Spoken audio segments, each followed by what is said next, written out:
I'd like to show you the zebra in the It's a Jungle quilt. We're going to make it into a horse, but it'll be the same as your zebra. The other animals in the It's a Jungle are pretty simple, but this one requires a little bit of thought in how to foundation piece with dimension.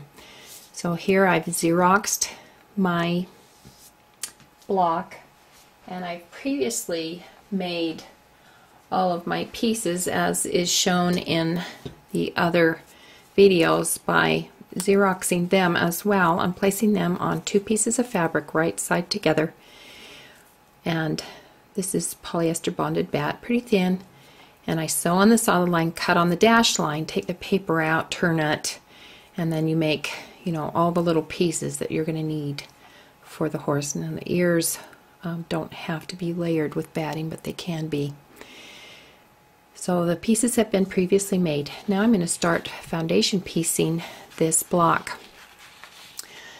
You add the pieces in the order that they're numbered. And these all are background pieces. So I've placed a piece of background fabric to cover all of number 1. And since this fabric doesn't have a wrong or right side, it doesn't matter, but normally number 1 is placed right side away from the paper pattern. And you can hold it up to the light to make sure that all of number 1 is covered. Next, I want to place the zebra's neck, but because all of the paper pieces are placed on this side, there is not a way I know where to place that neck. So on this side, I'm going to machine baste just where the neck comes into this seam, and that will locate it to this side.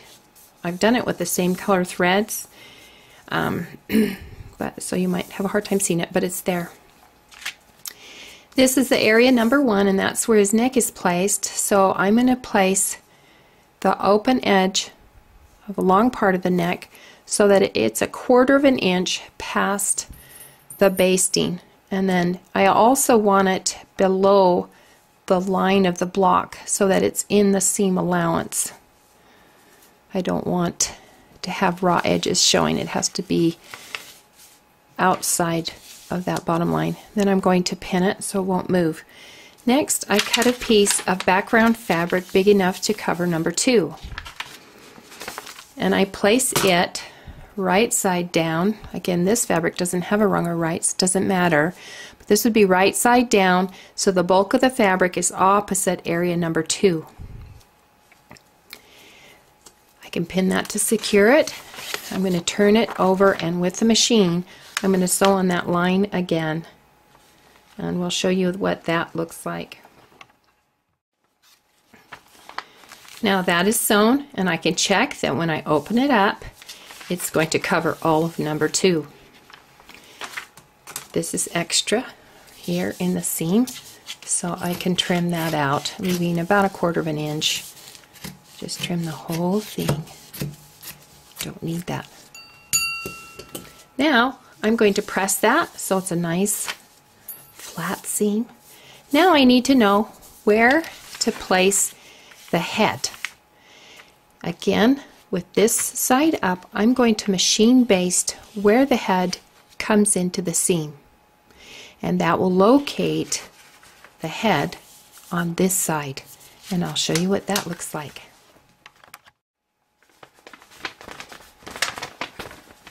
Okay, now that that has been basted, I've located the position of the head to the fabric placement side. Here's the head. I've added a little bit of stuffing in the cheeks and in the little nose. That's kind of fun. And I'm going to place the open edge of that little pony head 1/4 of an inch past the basting, and I can pin it to secure. Next, I want one of the ears, and you can fold it like that, to be placed right in that seam as well. Now I didn't add stuffing on this because it gets to be pretty bulky.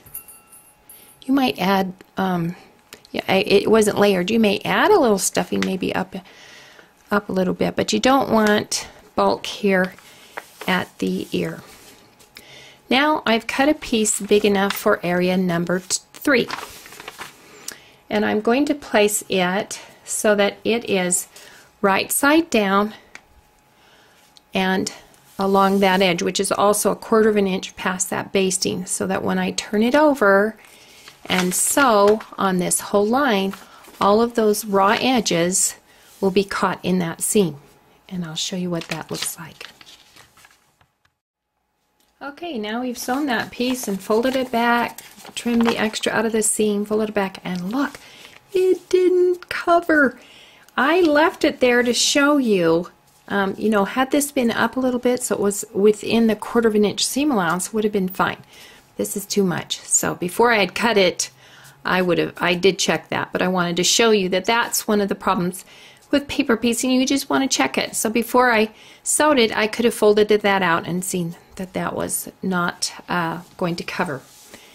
All right, now we've cut it out, and this particular pattern doesn't have the dashed line for the 1/4 inch seam allowance. It didn't fit on the page, so you will just need to put your ruler so that it adds that 1/4 of an inch when you're cutting. Now the other ear is folded and placed underneath this cheek that's open. This one will be tacked up, and then the other ear will be folded in there.